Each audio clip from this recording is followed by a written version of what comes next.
নমস্কাৰ এই মুহূৰ্তত আহি পৰিছে ৰাজ্যখনৰ বাবে খন্দিয়াৰ কেইবাটাও বিগ ব্ৰেকিং নিউজ। আজি 1 জুন অসমৰ লগতে ভাৰতৰ বিভিন্ন প্ৰান্তৰ পৰা এনে ধৰণৰ খবৰসমূহ নিতৌ চাবৰ কাৰণে চেনেলটো সাবস্ক্ৰাইব কৰি ভিডিঅ'টোত এটা লাইক কৰি দিব। এই মুহূৰ্তত জনাই আছো এটা ব্ৰেকিং নিউজ, যিকোনো মুহূৰ্ততে গ্ৰেপ্তাৰ হ'ব পাৰে ভিক্টৰ দাস। ইতিমধ্যে সামাজিক মাধ্যমত ভিডিঅ' ভাইৰেল হৈ পৰিছে আৰু গ্ৰেপ্তাৰ হ'ব এইবাৰ ভিক্টৰ দাস। ভিক্টৰ দাসৰ মহিলাক নিৰ্যাতন চলোৱা ভিডিঅ' এবাৰ ফাটিল হৈ পৰিছে। যিকোনো মুহূৰ্ততে ৰঙাগড়ৰ আলহী হ'ব পাৰে ভিক্টৰ দাস। শৃংখল চলিহাই ফাটিল কৰিছে ভিক্টৰ দাসৰ ভিডিঅ'। এই মুহূৰ্তত এটা বিগ নিউজ জনোৱাৰ চেষ্টা কৰিছো। উচ্চ স্তৰৰ ব্যক্তিসকলৰ চৰিত্ৰ এনেধৰণৰ বুলি মন্তব্য কৰিছে শৃংখল চলিহাই। ভিক্টৰ দাসে মাৰপিট কৰা যুৱতীগৰাকীয়ে বীৰ লাচিত খানাক সহায় বিচাৰিলে কি কৰিব বুলি প্ৰশ্ন শৃংখলৰ। সতত বিতৰ্ক কৰি চৰ্চাত থকা ভিক্টৰ দাস এইবাৰ মহাবিপদত পৰিছে। এটা কোঠাৰ ভিতৰতে মহিলাক মাৰপিট কৰাৰ দৃশ্য বন্দী হৈ পৰিছে কেমেৰাত। যিকোনো মুহূৰ্ততেই গ্ৰেপ্তাৰ হ'ব পাৰে ভিক্টৰ দাস। আজিৰ সন্ধিয়াৰ পৰৱৰ্তী ডাঙৰ খবৰ হৈছে গ্ৰেপ্তাৰ হ'ব নেকি পুনৰ শৃংখল চলিহা। বিপদত পৰিব পাৰে এইবাৰ শৃংখল চলিহাও। এটা বিগ নিউজ জনোৱাৰ চেষ্টা কৰিছো। শৃংখল চলিহাৰ বিৰুদ্ধে আইনী ব্যৱস্থা লোৱাৰ হুংকাৰ। শৃংখল চলিহাৰ বিৰুদ্ধে আইনী ব্যৱস্থা লোৱাৰ হুংকাৰ। ধুবুৰীত ম্যাৰ বাহিৰে কোনো খিলঞ্জীয়া নাই বুলি মন্তব্য কৰিছিল শৃংখল চলিহাই।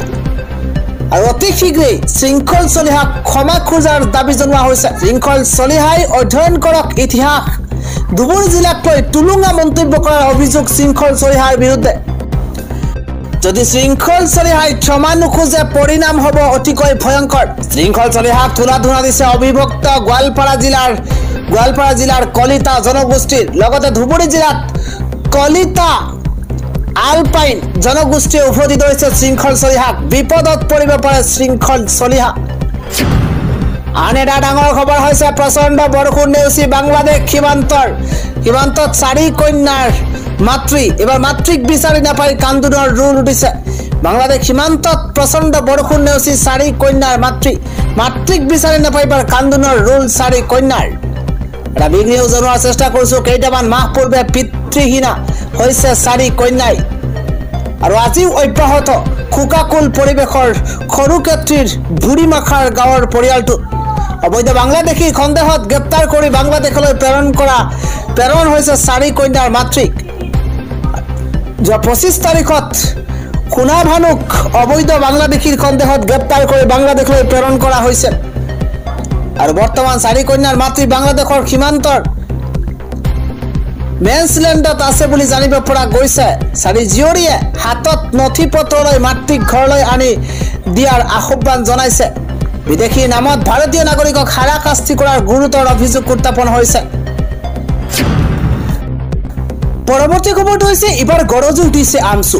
বিদেশী বিতৰণৰ নামত ভেকুৱানা বন্ধ কৰক এইখন বিজেপি চৰকাৰে।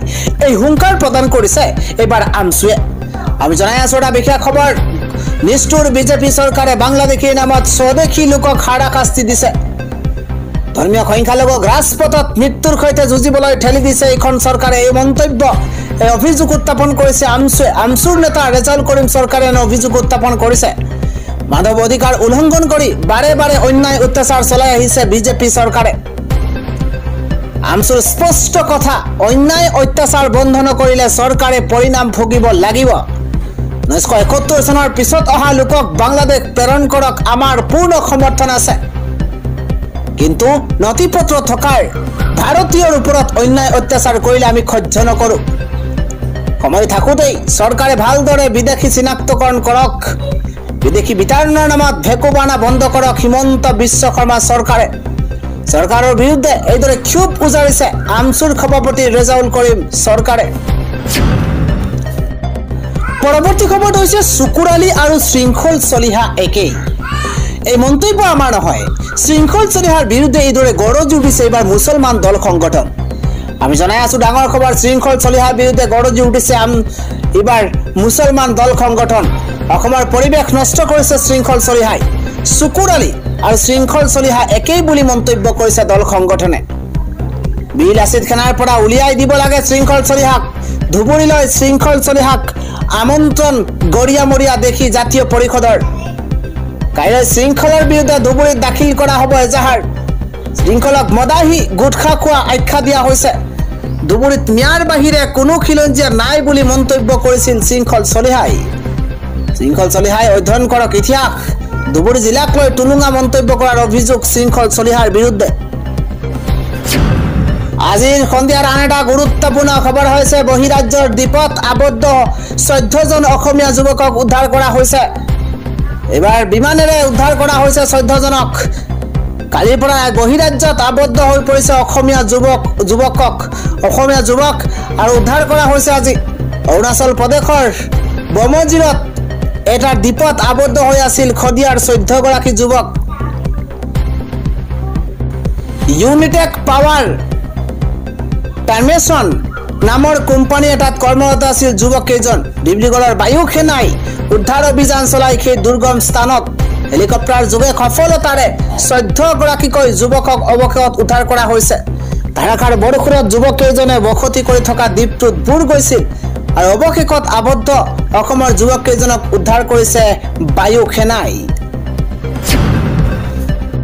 আন এটা ডাঙৰ খবৰ হৈছে ভাল খবৰ হৈছে 3 মাহৰ চাউল একেলগে লাভ কৰিব আপুনি যদিহে আজি 3 মাহৰ চাউল একেলগে লাভ নকৰে তেন্তে কেইবাটাও টোল ফ্ৰী নম্বৰ মুকলি কৰা হৈছে আপুনি ৰেচন যদি লাভ কৰা নাই তেন্তে এই নম্বৰত আপুনি অভিযোগ দাখিল কৰিব পাৰিব আজিৰ পৰা 20 জুনলৈ একেলগে লাভ কৰিব 3 মাহৰ চাউল 20 জুনলৈ এবাৰ দিন বহাই দিয়া হৈছে 20 জুনলৈ লাভ কৰিব এই চাউল হিতাধিকাৰীক বিলাই থকা হৈছে 3 মাহৰ চাউল দেশৰ যুদ্ধ সদৃশ পৰিস্থিতিৰ প্ৰতি লক্ষ্য ৰাখি 3 মাহৰ চাউল প্ৰেৰণৰ ঘোষণা কৰিছিল মুখ্যমন্ত্ৰী হিমন্ত বিশ্ব শৰ্মাই আৰু চাউল লাভ নকৰিলেই লগে লগে ফোন কৰক টোল ফ্ৰী নম্বৰত 1967 ভালদৰে মনত ৰাখিব 1967 এই টোল ফ্ৰী নম্বৰত আপুনি অভিযোগ দাখিল কৰিব পাৰিব সঠিক পৰিমাণৰ চাউল লাভ নকৰিলেই হিতাধিকাৰী এই নম্বৰত দিব পাৰিব অভিযোগ চাউল সংগ্ৰহৰ শেষ তাৰিখ হৈছে 20 জুন 20 জুনৰ আগে আপুনি লাভ কৰিব লাগিব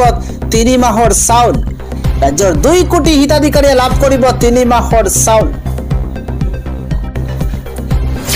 আন এটা ডাঙৰ খবৰ হৈছে ৰাজ্যৰ ভিন্ন প্ৰান্তত বানে খংহাৰী ৰূপ ধাৰণ কৰিছে এবাৰ উজনিত ভাঙিছে সুইচ গেট আৰু হুৰাহুৰে পানী সোমাইছে এবাৰ উজনিত সাৱধানতা অৱলম্বন কৰিবলৈ আহ্বান জনোৱা হৈছে মধ্য অসমৰ পিছত উজনি অসমত বানপানীৰ তাণ্ডৱ দেখিবলৈ পোৱা গৈছে উজনিৰ ৰৌমাৰী সুইচ গেট ভাঙিছে বানে আৰু তাৰ পিছতে জলমগ্ন হৈ পৰিছে বিস্তীৰ্ণ অঞ্চল সুইচ গেট ভাঙি হুৰাহুৰে সোমাইছে পানী উজনিৰ ৰৌমাৰী সুইচ গেট ভাঙিছে বানে আৰু দেখিবলৈ পোৱা গৈছে বুৰ গৈছে শিৱসাগৰৰ দিচাংমুখৰ সমগ্ৰ এলেকা এইদৰে সপোনৰ ঘৰখন পানীৰ তলত ডুব গৈছে দৃশ্য দেখিলে আপুনি অনুমান কৰিব পাৰিব স্তব্ধ হৈ পৰিছে জনজীৱন এইদৰে কৃষকসকলে হাহাকাৰ কৰিবলগীয়া হৈছে পানীৰ দৃশ্য চাওক ৰাইজৰ ক্ষোভ অকৰ্মণ্য জলসম্পদ বিভাগ মধ্য অসমৰ পাছত উজনি অসমত বানে চলাইছে খংহাৰী ৰূপ বানপানীৰ ভয়ংকৰ দৃশ্য দেখিবলৈ পোৱা গৈছে আৰু শ গাঁও এতিয়া পানীৰ তলত আবদ্ধ হৈ পৰিছে উজনিৰ পৰা নামনিলৈ ৰাজ্যত হাহাকাৰ পৰিস্থিতিৰ সূচনা হৈছে শ গাঁও এতিয়া পানীৰ কবলত পৰিছে ইফালে অবৰ্ণনীয় পৰিস্থিতি সৃষ্টি হৈছে শিলচৰত কেমেৰাত সন্মুখতেই উঠি গৈছে ইখনৰ পিছত সিখনকৈ বাহন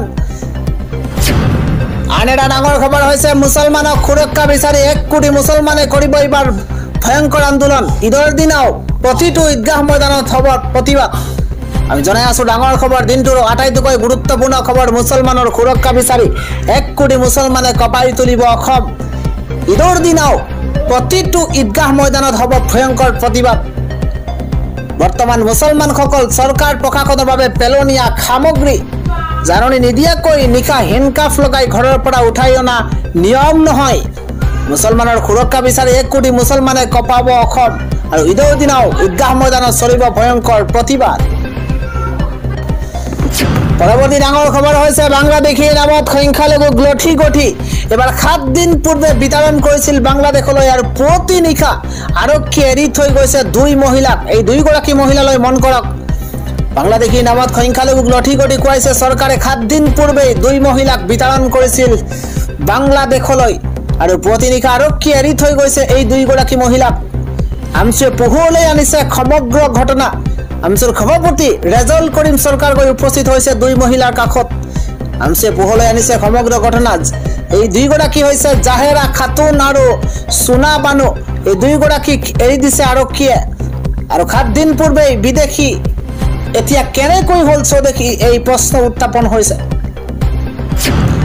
আন এটা খবৰ হৈছে যোৰহাটৰ পৰা নহয় ধুবুৰীৰ পৰা খেলক নিৰ্বাচন। এবাৰ গৌৰৱ গগৈক টাৰ্গেট কৰি এইবাৰ অসম চৰকাৰৰ মন্ত্ৰী পীযুষ হাজৰিকাই এইদৰে মন্তব্য কৰিছে। গৌৰৱ গগৈক পৰামৰ্শ দিছে মন্ত্ৰী পীযুষ হাজৰিকাই। প্ৰদেশ কংগ্ৰেছৰ সভাপতি তথা সাংসদ গৌৰৱ গগৈক তীব্ৰ কটাক্ষ কৰিছে মন্ত্ৰী পীযুষ হাজৰিকাই। যোৰহাটৰ পৰা নহয় ধুবুৰীৰ পৰা খেলক নিৰ্বাচন গৌৰৱ গগৈয়ে। গৌৰৱ গগৈক পৰামৰ্শ মন্ত্ৰী পীযুষ হাজৰিকাৰ। বন্ধুত্বপূৰ্ণ পৰামৰ্শ দিছো বুলি কৰা মন্তব্য সামাজিক মাধ্যমত এতিয়া চৰ্চিত হৈ পৰিছে। গৌৰৱ গগৈৰ যোৰহাট সভাত মাত্ৰ 500 মানুহ হোৱাৰ বাবে এই কটাক্ষ কৰিছে মন্ত্ৰী পীযুষ হাজৰিকাই। ধুবুৰীক প্ৰতিনিধিত্ব কৰি ৰাজনৈতিক যাত্ৰা আৰম্ভ কৰিলে ভাল ফলাফল লাভ কৰিব, এইদৰে পৰামৰ্শ আগবঢ়াইছে মন্ত্ৰী পীযুষ হাজৰিকাই। আন এটা খবৰ হৈছে ব্ৰিটেইনত 7 নদী 7 সাগৰ পাৰ হৈ জিলিকি উঠিছে এইবাৰ অসম কন্যা বিনীতা চেত্ৰী। ব্ৰিটেইনছ গট টেলেণ্টছত জিলিকিছে অসমৰ বিনীতা চেত্ৰী। এটা ভাল খবৰ জনোৱাৰ চেষ্টা কৰিছোঁ, কিয়নো ব্ৰিটেইনছ গেট টেলেণ্টত জিলিকিছে অসমৰ বিনীতা চেত্ৰী। বিনীতাৰ শিৰত দ্বিতীয় ৰানাৰ্ছ আপৰ খিতাপ। নৃত্যৰ যাদুৰে চমক সৃষ্টি কৰা 9 বছৰীয়া এইগৰাকী বিনীতাৰ ঘৰ কাৰ্বি আংলঙৰ বোকাজানত। নৃত্যৰ ছন্দেৰে কোটি কোটি জনতাৰ মন জয় কৰিছে অসমৰ বিনীতাই। আপুনিও জনাক শুভেচ্ছা। ফাইনেল ৰাউণ্ডত দ্বিতীয় ৰানাৰ্ছ আপ বিনীতাই লাভ কৰিছে আৰু ধন্যবাদ দিছে দেশবাসীক। ফাইনেলত দ্বিতীয় ৰানাৰ্ছ আপ বিনীতাই গঢ়িলে অভিলেখ।